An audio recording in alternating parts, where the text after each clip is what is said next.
This is Capitol View with your host, Jesse Tenor. Hey Capitol viewers, this week I sat down with 3 members of the Legislative Black Caucus. We talked about highlights thus far from the 92nd General Assembly, as well as the ongoing controversy involving Virginia's governor. We weren't able to show you the entire segment, so here it is in its entirety in a Capitol View web exclusive. It features an extended debate over the State of the Union address and how they hope to get their legislative priorities noticed while in the legislative minority. So first we got to talk about some of the big stuff that happened this session, and of course, biggest thing, governor's tax cut plan. So Senator Elliott, since you were of course in the Senate for that vote, break down what happened within those 24 hours between when it failed and then when it passed. Yeah, I've been struggling with just dealing with what happened from the task force's report to where we are now. And then when it did not pass the Senate, I was frankly a bit surprised. And so when they were lacking the votes, I thought, well, somebody will get a lot of arm twisting between now and tomorrow morning. Phones on fire. Yeah, thumbs on fire. But at any rate, the Democratic Caucus met and we talked about, what our positions would be. And I was not thinking at that point that we would have any Democratic members that were going to be voting for the bill. So when we went out to the floor, we were actually all wondering if it's going to pass or not. And I was frankly surprised when it was run. Then I knew there had to be the bills, the votes for the bills. And it was Democrats who made the difference in whether or not that bill passed. And frankly, we were not thinking that was going to happen then, because we talked about we wanted to think about this more and consider. But I know that Senator Hendren was really anxious to get this bill passed, just to, one thing, get it out of the way, but as much as anything, have this bill passed so that it would inform what we would actually do with the budget. Because this $97 million, of course, that's a big hit. So I guess there was something to be said for you might as well know if you're going to have the $97 million hit or not. But I didn't vote for it. I was never going to vote for it, but just because I think that our priorities, as I said this in the task force as well, I think our priorities are out of sync. I am not against anybody having a tax cut or a tax break, but I think you take care of all of those things that need to be taken care of first, and that's just really my big objection. And I was hoping enough other people would feel that way, that we would at least delay. But I didn't prevail. For priorities. For priorities, absolutely, yes. And I think we were really surprised too on the House end. Seeing the amount, the number of Democrats that voted for it the second time compared to the first time, and the thing that we want to make sure we're looking at is that we're being smart stewards. That we are having a smart tax cut, as Fred like to say, a comprehensive tax cut. The biggest concern that we have is that $75 million of this tax cut is going to the top 1%, and that's something that a lot of people need to know. That if it's a $97 million tax cut, $23 million is going to 99% of Arkansans, and the $75 million is going to 1%. That's something that as a caucus we are uncomfortable with. We're trying to hold firm. We do know that the votes are not there in the House.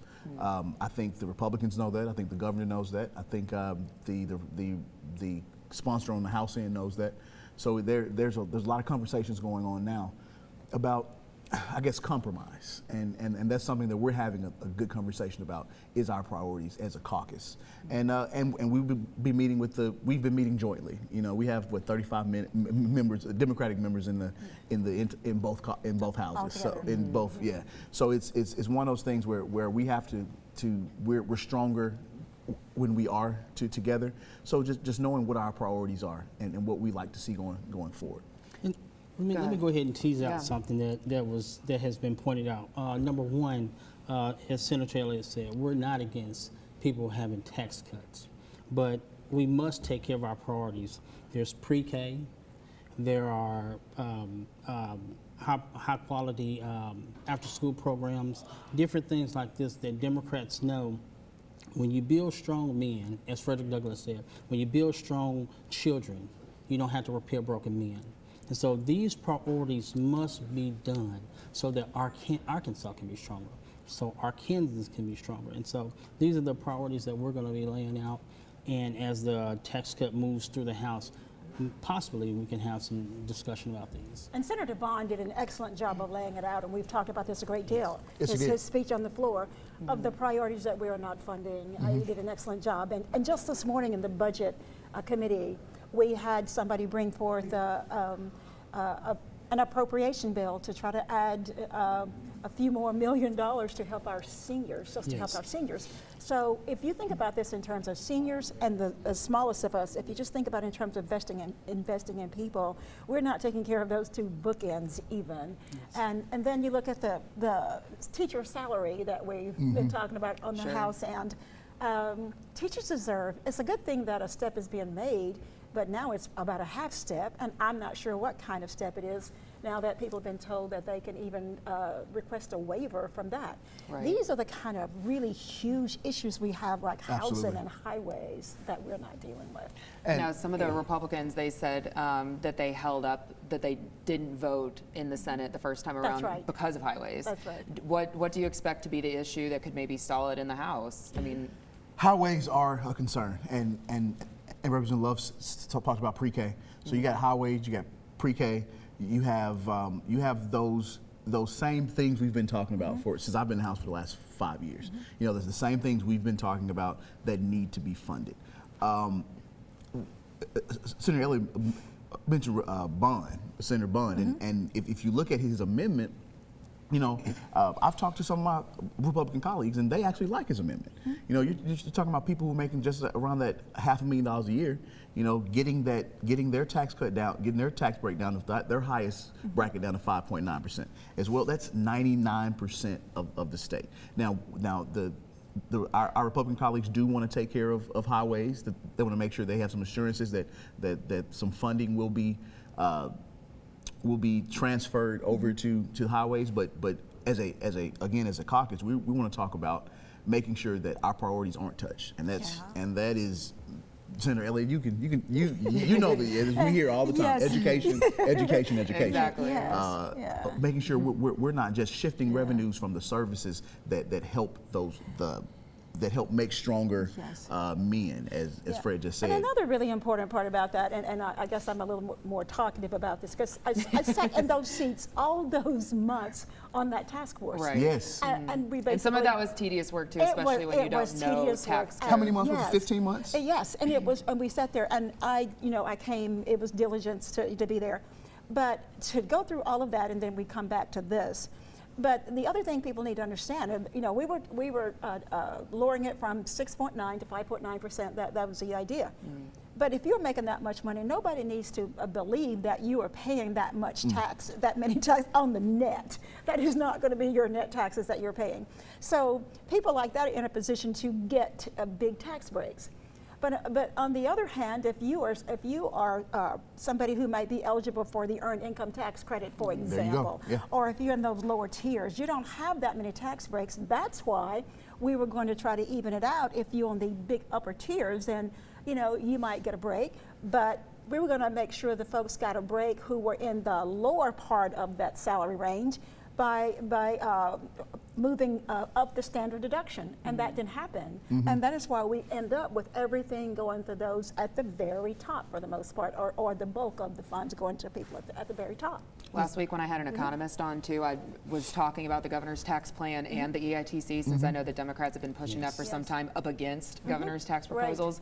He did say, and others have said the same thing, is that you could technically have both. You could have the governor's plan and the EITC, but of course it comes down to you have to pay for it, and then of course what that would mean politically. Right now politically it doesn't seem like there's a lot of support. Well, I'm not going to say, of course I believe that the governor's tax plan was going to go through, but I believe that there are some people that believe that the earned income tax credit and the governor's plan can be together.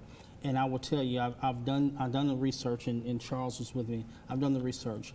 If we were just to freeze the governor's plan from 6.9, even for the top 1%, 6.9 to 6.6, we could still afford the ITC for the same amount that the governor's tax plan is now.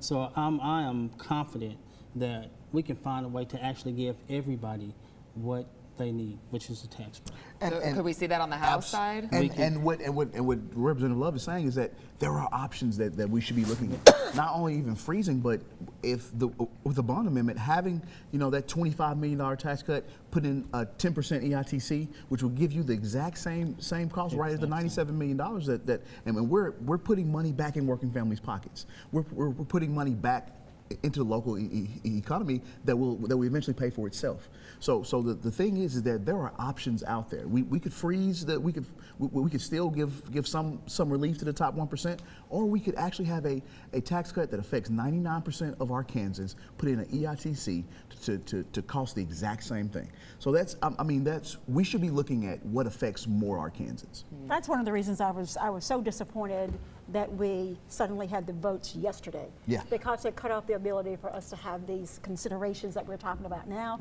that I am sure my two House members here are We're working diligently. I was going to say, I have a feeling that this show is maybe just practice for things that we're going to be hearing in committee meetings and on the House floor. So you pulled us out of meetings that we're having right now. So you're probably going to hear a lot about it. Yes. Obviously, there's a lot more going on in the session, some that has already been brought up. But just from the Black Caucus's standpoint, I feel like right now, just watching you guys in different committees and the different chambers, I feel like you guys and then Democrats in general are kind of playing defense right now.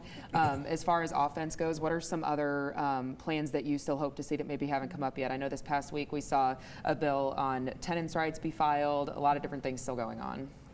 Well, I know some of the things that would be coming that will have to do with criminal justice. And for me, primarily with the Arkansas Department of Corrections, and because I don't know if we're going to have to continue to play defense. I hope not, because I want to do some things that are much more proactive. The caucus, which is in our last caucus meeting, we talked about a bill that is titled "Be Overpunished." And that's a bill for people who many years ago who were put in prison for 90, 100 years for a bit of cocaine. And so for today, where the laws have changed, where those sentences are not so draconian, what the bill proposes to do, and the caucus will be supporting this bill, is to take a look back at those folks, and we know the research, we know the people that are there, and that will do two things. It will apply the new laws that we have now to people who are already in prison, and some people have served long enough right now that they will be out, because they've been there so long. And the other thing that will be big about that, it will save a great deal of money, because we're always having to put more money into our prison system. So that's something that we'll be taking a look at, and looking at what happens with people on parole. It's people who are eligible for parole. We're having issues with that now. I may be eligible for parole, and I go before the board, and somebody just tells me no, and I have no idea why. So I don't know what to rectify, if there is something to rectify. So many things that have just held down people's lives like that. And another bill that we'll be part of looking at is we have some of these bills that are some of these laws that if you have committed any kind of crime, now you are part of when somebody does your background check, some of them still come up. And even if it's not those like people who work with older people or young people, those come up anyway, even when it's been expunged. But there are others that are coming up, and I suspect it's because, as far as I can tell, it's because of these private entities. And things that are really holding down people's lives in our community that we want to change. Representative Flowers has a bill that she was showing us all today that will abolish free prison labor. That's another bill that I think we're all behind, and something that's just be coming up soon. Now we're all from Little Rock, so there has been some conversations about Citizen Review Board giving that some teeth, as well as I ran a bill last session that I intend on running again, which will make police investigations of shootings taken out from the department in which did that shooting, and give it to a department that's not involved. So that's something that we're looking at. That's been a hot topic here for most of our constituents. hopefully we can visit with the mayor sometime and have a conversation. I have a feeling you may be able to arrange that, but we'll see. I think I know him. Maybe, Well, yeah. let's talk also about some broader issues. I know broadband, we've always been supportive of broadband, so moving broadband forward. Also, I'll go back to the after-school programming. I think that's something that, like I said, if you sow into young people, we can get it back and we'll see a return. There's other things that I know I'm going to be working on, and one thing that I did before is pay equity for women. I think the dynamics of families are changing, and I think that is so important. If we do not address pay equity for women, we are just hurting our families. And last but not least, one other thing, and I know Senator Elliott's worked on this, and Charles is also, is that we have to do something for our students that are undocumented. We have to. I mean, we can continue to kick the can down the road, but that's not going to fix the issue. And so, for our undocumented students, we have to begin to look at in-state tuition for them. We have to look at some other things that will help us as far as getting those students on the right way so that we can invest in them. And that's as well. part of economic opportunity that I was going to bring up next, because we've had a couple of presentations on opportunity zones and supporting and working with Senator Ingram in making sure that we pass a bill that mirrors the federal law. That would be helpful for getting more Arkansans to invest in areas where we desperately need to have some investments. And that's a complicated issue, but it's something that is not that is not impossible to do, because the incentives are monstrous, pretty much. But what I'm concerned about, and what we've talked about in the caucus too, is just not allow people who have the capital to invest. Let's don't do this just at the expense of the areas and that are struggling, and not have some accrual to the people who live there. Not some kind of job that is just a minimum wage job. We want to be careful about the oversight of that, and making sure something, it's a salary, for example, of where one can raise a family, that kind of thing. Since you brought up opportunity zones, and that originated in the Trump administration, that's kind of a good segue to maybe talk about some other things happening, even though really the session could just take up an entire 30 minutes. But wanted to get your takeaways on the State of the Union address too, since that was pushed, and we finally got to hear his message, and I guess, what were your thoughts? That's my thought. I was going there What too. was that, the shark song, or how did you guys interpret that photo? We can just end it there. That's fine. Right there. Well, I try to pride myself in being able to sit through anything. As a former teacher, I do have to have the patience of Job, and I still have that, thank God.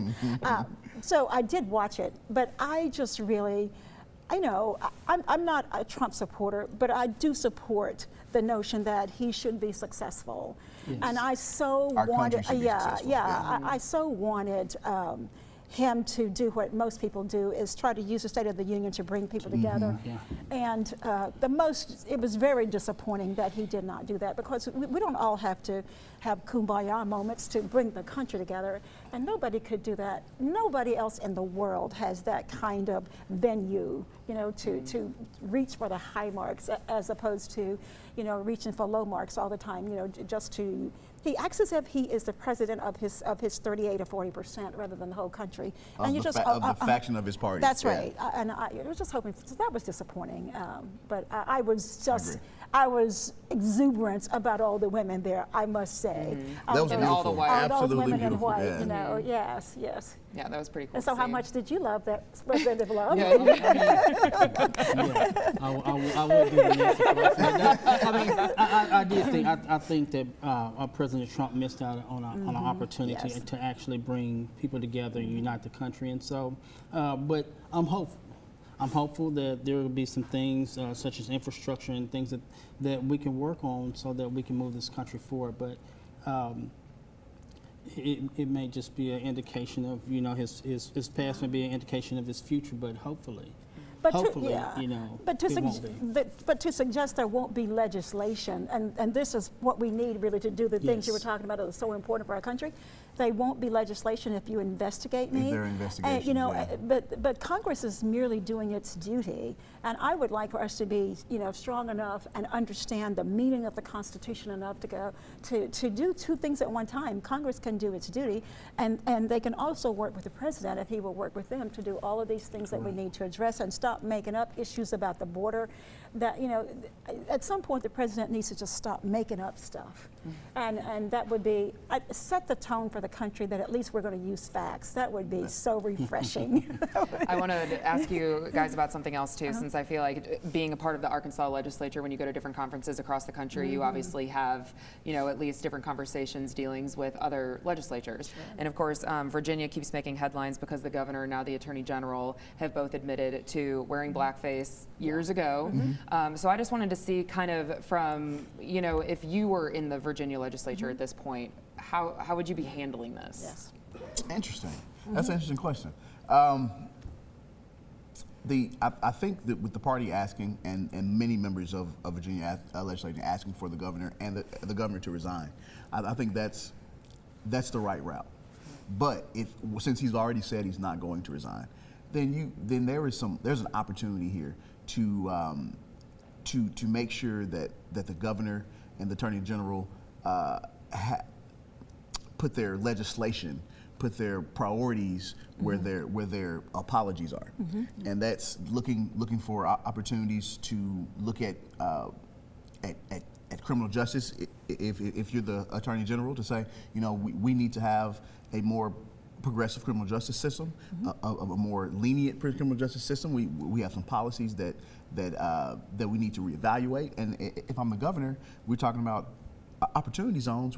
He has the pen to make some investments in some programs that can really help those same communities that he has unfortunately made fun of. So. That's a good point. Yeah, and I echo what Representative Blake says. I think it's very disappointing when you find that out. However, I think we need to move forward. I think there is opportunity here. And it's an opportunity, it's a teaching moment. And so, you know, so many times we miss out on that teaching moment. And so I think right now it's a teaching moment. I think there's a time to invest, and I think it's a time to move forward. But you cannot underscore the hurt and the pain that comes along with having something, regardless of party. Regardless of exactly. He's a Democrat. That's right. Regardless. Yeah, because that's no good excuse. So this was 1984, right? And here's what keeps getting to me. At some point, people need to learn this lesson. There are people every Halloween, somebody will say something like, is blackface really okay? Why are you still asking that question? Why, in 2019, we had people doing blackface at Halloween. And so I'm beginning to wonder, are we not ever going to learn this lesson? But the second thing that's really important about it, I think this is across the board, because this country really needs a reconciliation about race and everything, and we won't have those conversations, unlike like South Africa, Burundi, and those kind of countries. But at some point, we need to sit down and talk with each other and come to a healing and recognize that, you know, in people's backgrounds are going to be things that are very offensive. I think the biggest thing about the governor is just the way he handled it. It was just, you know, confusing. Yeah, confusing. Yeah. But I think, I don't know, I think he should resign. There's no, just because he messed it up so badly. But we need to have these conversations that have gone, okay, in people's backgrounds, there were some horrible things. And decide all things are not equal, though, and think about it. And come to a point that it's kind of like when I look at people who have made a mistake and gone to prison sometime. I don't believe we ought to punish them for life, and we do for the most part, because we keep that record hanging over them. And this is kind of the same kind of thing, and there should be accountability. And the people in prison, they go through the accountability. People like Northam, he doesn't even want to go through the accountability of it all, you know. He's still trying to move on. Yeah, he is. And so I think this is a conversation we need to have, because I don't care who it is, at some point, if we will have the conversations away from the incidents, we could come to some kind of understanding of where forgiveness begins to take place, where redemption takes place. But doing it in the moment just doesn't work. Yeah. So. And I know you guys are still trying to make it through a 2019 session, but Senator Elliott, any plans for 2020? Bada bing, right off the bat. Wow. That's the question. Whoa. It's hard to surprise Senator Elliott. I think I did. My plans for 2020 is to do the thing I know is right for me to serve my state. And I'm working on it. How's Okay, that? there we go. I'm thinking on Cliffhanger. it. Yes. More to come. More Right, to come. yes, I love it. Yes. Okay, I like it. Spoken like a true journalist, too. That's kind of what we would say to the question. So, yeah, you're good at that. You guys, thank you so much for joining us on Thanks the for show. having We me. really appreciate it. And be sure to catch Capitol View on the air Sunday mornings at 8:30 on KARK right before Meet the Press.